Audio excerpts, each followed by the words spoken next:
Right sir. ఇక రేవంత్ రెడ్డి చెప్తూ ఉన్నారు, తెలంగాణ ముఖ్యమంత్రి, తెలంగాణను $1 ట్రిలియన్ ఎకానమీ ఉన్న రాష్ట్రంగా మారుస్తాము అని చెప్పి. It's a big dream. ఆ డ్రీమ్ని సాకారం చేసుకునే క్రమంలో రేవంత్ ఏం చేయాల్సి ఉంది?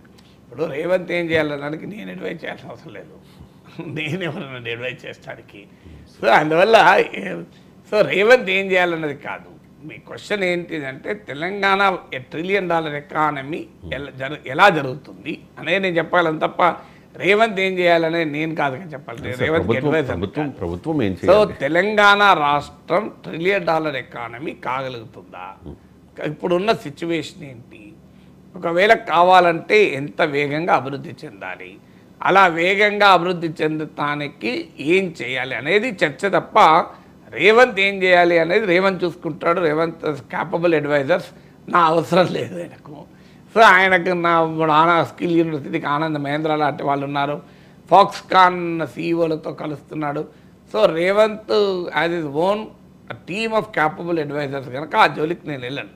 సో మనకి ఇప్పుడు 2022-23లో తెలంగాణ జీడిపి నాకు గుర్తున్నంత వరకు సోషల్ ఎకనామిక్ అవుట్లుక్ ప్రకారం 13.13 lakh crores, అంటే రూపాయల్లో చూసుకుంటే 13 ట్రిలియన్ రూపీస్. దీన్ని డాలర్లుగా మనకు ఇప్పుడు $1 ట్రిలియన్ ఎకానమీ అంటున్నారు. అంటే సుమారు 6 నుంచి 6 రేట్లు పెరగాలి, అంటే క్విక్ లెక్కలు వేస్తే 6 to 7 times పెరగాలి. సో మీకు 2014లో తెలంగాణ వచ్చిన సమయంలో little over 5 lakh crores rupees ఉండే, 5 లక్షల కోట్ల రూపాయలు Telangana GSDP, gross state domestic product ఉండే, అంటే 5 ట్రిలియన్ రూపీస్ ఉండే.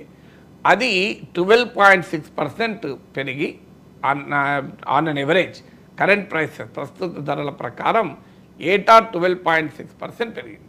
అందుకే 5 లక్షల కోట్ల రూపాయల నుంచి 13 లక్షల కోట్ల రూపాయలకు పెరిగింది, అంటే నియర్లీ 2.5 times పెరిగింది. సో ఈ 2.5 times పెరగడం అనే ప్రక్రియలో మనకు Telangana share in the national GDP 4% ఉండే 2014లో, అది 4.8% పెరిగింది. నిజంగానే $1 ట్రిలియన్ ఎకానమీ తెలంగాణ కావాలి అంటే అది 10 ఏళ్లలో భారతదేశమే $5 ట్రిలియన్ ఎకానమీ అని లక్ష్యం పెట్టుకుంది. ఆ $5 ట్రిలియన్ ఎకానమీ కూడా ఇటీవల కాలంలో ప్రైమ్ మినిస్టర్ మాట్లాడతలేరు, బీజేపీ నాయకులు మాట్లాడతలేరు. ఎందుకంటే అది దానివల్ల ప్రయోజనం లేదని అనుకున్నారు. ఇప్పుడు ఒకవేళ భారతదేశానికి $5 ట్రిలియన్ ఎకానమీ అయితే తెలంగాణది $1 ట్రిలియన్ ఎకానమీ అంటే 20% కావాలి, ఇండియా జీడిపిలో 20% కావాలి. యాజ్ ఆఫ్ టుడే ఇండియా జీడిపిలో 4.8% ఉంది. ఆ లెక్కను చూసినా ఇండియా భారతదేశ జీడిపిలో తెలంగాణ వాటా 4 రేట్లు పెరగాలి. అందువల్ల ఖచ్చితంగా అసాధ్యమా, ఏది అసాధ్యం కాదు. లక్ష్యం ఎప్పుడు కూడా భారీగానే పెట్టుకోవాలి. If you aim at the sky you will reach the tree top అని సామెత ఉంది. ఆకాశాన్ని లక్ష్యంగా పెట్టుకుంటే కనీసం చెట్టు మీదైనా ఆగుతావని. అందువల్ల $1 ట్రిలియన్ ఎకానమీగా తెలంగాణను మారుస్తామని లక్ష్యం పెట్టుకోవడాన్ని మనం ఏం తప్పుపట్టకూడదు, ఆహ్వానించాలి. ప్రైమ్ మినిస్టర్ మోడీ భారతదేశ ఎకానమీని $5 ట్రిలియన్ ఎకానమీ చేస్తా లక్ష్యంగా పెట్టుకోలేదా? లోకేష్ కూడా అన్నాడు ఆంధ్రప్రదేశ్ను $1 ట్రిలియన్ ఎకానమీ చేస్తామని. ఇప్పుడు ఏపీ $1 ట్రిలియన్, తెలంగాణ $1 ట్రిలియన్ అయితే భారతదేశం బహుశా $5 ట్రిలియన్ ఎకానమీ ఉండదు, అది $30 ట్రిలియన్ ఎకానమీ అవుతుంది. అది కూడా ఉంది. భారతదేశ ఎకానమీని $30 ట్రిలియన్, అంటే 30 లక్షల కోట్ల డాలర్లుగా మార్చాలని.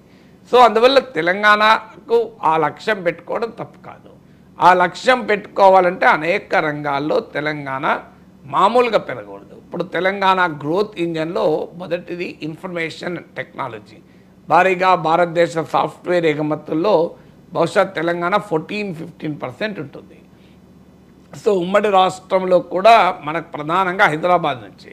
సో ఈ సాఫ్ట్వేర్ ఎగుమతులు ఎప్పుడు కూడా మనకు దేశ ఎకానమీని చూసినా బాగా ఎకానమీ పెరిగిన సందర్భాల్లో మనం ఎప్పుడు గమనించినాయి. ఈవెన్ ఇండియన్ ఎకానమీ కూడా ఎక్స్పోర్ట్స్ కీలకంగా పెరిగినప్పుడే పెరిగింది. ఎక్స్పోర్ట్స్ భారీగా పెరగకుండా మన దేశ ఎకానమీ 8% గ్రోత్ రేట్ రాలే.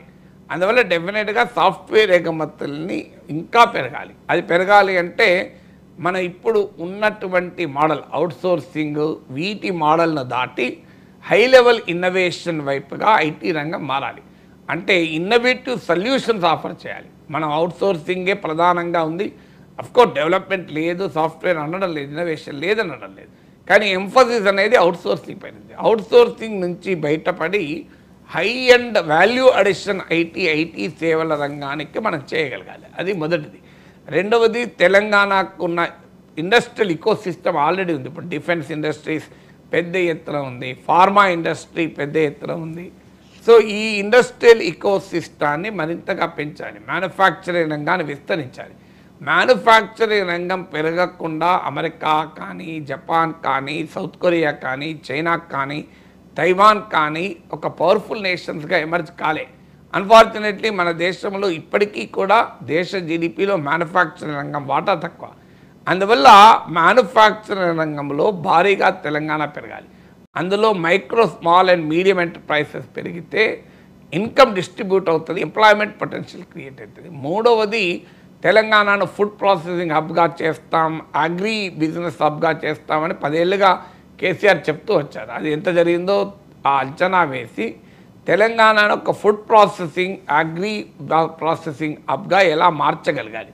ఎందుకంటే ఈ 10 ఏళ్లలో మనకు వాటర్ కూడా ఫెసిలిటీ ఇంప్రూవ్ అయింది కనుక, ప్యాడీ ప్రొడక్షన్ పెరిగింది, ఇతర ప్రొడక్షన్లు పెరిగాయి కనుక అగ్రికల్చరల్ సెక్టార్లో వాల్యూ అడిషన్ జరగాలి. ఇప్పుడున్న అగ్రికల్చర్ అలాగే ఉంటే మనం లాభం లేదు. సబ్సిస్టెన్స్ అగ్రికల్చర్ వల్ల ఏ రాష్ట్ర ఎకానమీ పెరగదు. దాంట్లో వాల్యూ అడిషన్ జరగాలి. నాలుగవది, ఎడ్యుకేషన్ అండ్ స్కిల్లింగ్. ఇప్పుడు అందుకే స్కిల్ యూనివర్సిటీ పెడుతున్నారు, స్కిల్ డెవలప్మెంట్ ఫోకస్ చేస్తున్నారు. కానీ తెలంగాణ చాలా వెనుకబడింది విద్యారంగం. మీరు అది ప్రాథమిక, మాధ్యమిక విద్య నుంచి మొదలుకొని ఉన్నత విద్య వరకు వెరీ సీరియస్ క్రైసిస్ ఉంది. క్వాలిటీ అనేది చాలా పెద్ద ఛాలెంజింగ్గా ఉంది. మీరు ఎంత ఎకానమీ డెవలప్ అయినా స్కిల్స్ డెవలప్ కాకపోతే ఆ అవకాశాలు ఇక్కడ ప్రజలకు అందవు. స్థానిక ప్రజలు ఆ ప్రాస్పరిటీలో భాగం కావాలి అంటే హై క్వాలిటీ స్కిల్లింగ్ రావాలి. ఆ హై క్వాలిటీ స్కిల్లింగ్ ఇవాళ ఇంజనీరింగ్ కాలేజ్ చూస్తే తెలంగాణలో మనకు బాధేస్తుంది. సో ఇంజనీరింగ్ పూర్తి చేసిన వ్యక్తి కనీసమైన ఐటీ పరిజ్ఞానం కూడా ఉండదు, బీటెక్ ఐటీ చేసొచ్చి ఆ రకమైన సిచ్యువేషన్ నుంచి బయటపడగలగాలి. సో ఓవరాల్గా ఎడ్యుకేషన్ మారకుండా లాస్ట్ 10 ఇయర్స్లో బాగా నెగ్లెక్ట్ అయిన రంగం విద్యారంగం. ఒక్క రెసిడెన్షియల్ స్కూల్ మినహా, రెసిడెన్షియల్ స్కూల్లో కూడా ఫస్ట్ ఫేజ్లో పెట్టిన స్కూళ్ళలోనే ఇన్ఫ్రా ఉంది, సెకండ్ ఫేజ్లో పెట్టిన స్కూళ్ళలో ఇన్ఫ్రా కూడా లేదు. సో ఎడ్యుకేషను, యూనివర్సిటీ స్టాండర్డ్స్ పడిపోయాయి. Quality of education, government school నుంచి పిల్లలు ప్రైవేట్ స్కూల్లో మారుతున్నారు. సో మీకు ఇంజనీరింగ్ ఎడ్యుకేషన్ అయితే హారిబుల్, మీకు కనీసమైన ఎంప్లాయబిలిటీ లేదు. ఇలాంటి పరిస్థితి మార్చకుండా తెలంగాణ $1 ట్రిలియన్ ఎకానమీ కాదు. సో దాన్ని పెంచగలగాలి. అలాగే అలైడ్ సెక్టార్స్, ఇప్పుడు మనకు కేసీఆర్ గొర్రెల పెంపకం చెప్పాడు. తెలంగాణ మీట్ని ఇంపోర్ట్ చేసుకుంటుంది, కానీ మీట్ ఎక్స్పోర్టింగ్ కంట్రీగా పెరగాలి. సో అగ్రికల్చర్కి రిలేటెడ్గా ఉన్న ఫిషరీస్, ఫారెస్ట్రీ, ఈ అలైడ్ సెక్టార్స్, ఎనిమల్ హస్బెండరీ, వీటి పెరగాలి. ఇలా ఒక్కొక్క రంగాన్ని, ఇప్పుడు నేను టీవీ డిస్కషన్లో మనం మొత్తం తెలంగాణకు $1 ట్రిలియన్ ఎకానమీ కావాలనే బ్లూ ప్రింట్ ఎవరూ ఇవ్వలేము. కానీ ఒక సీరియస్ ఎఫర్ట్ కనుక జరిగితే సో $1 ట్రిలియన్ ఎకానమీ అనే లక్ష్యం పెట్టుకోవడానికి ఆహ్వానించాలి. ఈ లక్ష్యం సాధించడానికి ఏం చేయాలి, ఒక్కొక్క సెక్టోరల్ టార్గెట్స్ ఏంటి, ఐటీలో ఏం చేయాలి, ఫుడ్ ఎకానమీలో ఏం చేయాలి, మీకు అగ్రికల్చరల్ అగ్రి ఎకానమీలో ఏం చేయాలి, మ్యానుఫ్యాక్చరింగ్లో ఏం చేయాలి, ఇండస్ట్రియల్ సెక్టార్లో ఏం చేయాలి, ఎడ్యుకేషన్లో ఏం చేయాలి, స్కిల్లింగ్లో ఏం చేయాలి అనేది కాంక్రీట్ లక్ష్యాలు పెట్టుకోగలగాలి. అన్ఫార్చునేట్లీ ఇప్పుడు ప్రణాళికా బోర్డు లాంటివి ఉన్నాయి, కానీ ఆ ప్రణాళికా బోర్డులను సమర్థవంతంగా పనిచేయించడం లేదు. నిజంగా పనిచేయించగలిగితే ఈ బ్యాక్గ్రౌండ్ ఎఫర్ట్ అంతా వాళ్ళు చేయాలి. ఒక రీసెర్చ్ సపోర్ట్ ఉండాలి. గవర్నమెంట్ పాలసీస్కి ఇవాళ పరిశోధన లేకుండా పోయింది. ఇప్పుడు నాకు చూపెట్టండి, తెలంగాణ $1 ట్రిలియన్ ఎకానమీ ఎలా అవుతుంది, ఒక డాక్యుమెంట్ చూపెట్టండి, నీకు ఏ డాక్యుమెంట్ ఉండదు. రాజకీయ నాయకుల స్టేట్మెంట్ల వరకు ఉంటుంది. ఇప్పుడు ఆంధ్రప్రదేశ్ ఇప్పుడు ఒక విజన్ డాక్యుమెంట్ తయారు చేస్తూ అంటున్నారు. అదేదో 2047 విజన్ కాదు. 2047 దాకా ఈ పార్టీ ఉంటుందన్న గ్యారెంటీ ఏంటి? 2047 విజన్ పెట్టుకోండి, కానీ ఇమీడియట్ 5 ఇయర్స్లో ఏం చేయాలి, ఈ 5 ఇయర్స్లో ఏం చేయాలి అనే ఒక రోడ్ మ్యాప్, ఎకానమీలో ఏం చేయాలి అనేది సెక్టోరల్గా కనుక ఒక రూపొందించుకోగలిగితే డెఫినెట్గా తెలంగాణ $1 ట్రిలియన్ ఎకానమీకి అవకాశం ఉంటుంది. ఇప్పుడు ఒక్కొక్క సెక్టార్, ఆ టూరిజం సెక్టార్ ఉంది, టూరిజంలో మనకు ఎంత పొటెన్షియల్ ఉంది. నేను చాలాసార్లు మాట్లాడాడు. ఇప్పుడు వెడ్ తెలంగాణ లాంటి ప్రోగ్రాం ఇవ్వాలంటే ఇటీవల మినిస్టర్ స్టేట్మెంట్ చూశాను. సోమశిలలో మేము వెడ్డింగ్స్ సెంటర్గా టూరిస్ట్ సెంటర్గా పెంచుతామంటే చాలా సంతోషం అనిపించింది. మనం అంటే there is no dearth of ideas. తెలంగాణకున్న పొటెన్షియలే, ఆంధ్రప్రదేశ్కున్న పొటెన్షియల్ ఏం కొరత లేదు. సో ఆ పొటెన్షియల్ను మనం ఉపయోగించుకోవాలి. ఏ సెక్టార్లో ఏ రంగంలో అండర్ పర్ఫార్మెన్స్ ఉంది, ఏ రంగంలో మనం ఇంకా పెంచడానికి అవకాశం ఉంది, ఏ రంగంలో ఎక్స్పోర్ట్ పొటెన్షియల్ ఉంది, ఇతర రాష్ట్రాల్లో పొటెన్షియల్ ఉంది, ఏది సరైనటువంటి గ్రోత్ ఇంజన్, ఎక్కడ ట్రిగ్గర్ చేస్తే ఎకానమీ భారీగా పెరుగుతుంది. సో క్రియేటివ్ ఎకానమీ ఏంటి, ప్యాషన్ ఎకానమీ ఏంటి, ఎకానమీ అనేది ఇప్పుడు కొత్త రూపాలు కూడా సంతరించుకుంటుంది. ఓల్డ్ సాంప్రదాయ ఎకానమీ మోడల్ కాదు. సో హైలీ ఇన్నోవేషన్ డ్రివెన్ ఎకానమీగా తెలంగాణ ఎకానమిక్ ఇకోసిస్టమ్ పెరిగితే తప్ప $1 ట్రిలియన్ చేరుకోలేము. సో సాధారణ, ఎందుకంటే అది అడిషన్స్ కాదు, మల్టిప్లికేషన్ జరగాలి. ఎకానమీ పెరగాలంటే 6 రేట్లు 5 రేట్లు పెరగాలి అంటే చాలా హై అండ్ ఇన్నోవేషన్ అయితేనే చేయగలుగుతాం. ఒక రోబస్ట్ బిజినెస్ ఎన్విరాన్మెంట్ క్రియేట్ కావాలి. సో ఇలా ఒక అర్బన్ ఎకానమీ ఏం చేయాలి, స్ట్రీట్ ఎకానమీ ఏం చేయాలి, ఇలా ఒక్కొక్క సెక్టార్లో కాంక్రీట్గా what is the present situation, what is the potential, what is to be done and what are the opportunities అనే కాంక్రీట్ రీసెర్చ్ జరగాలి. అన్ఫార్చునేట్లీ ఆ పరిశోధన ఎక్కడా జరగడం లేదు. పొలిటికల్ స్టేట్మెంట్లు వరకు మాత్రమే పరిమితం అవుతున్నాయి. చూపెట్టండి, ఒక గూగుల్లో కొట్టండి, ఏదైనా ఒక డాక్యుమెంట్ దొరుకుతుందో దేనిపైన.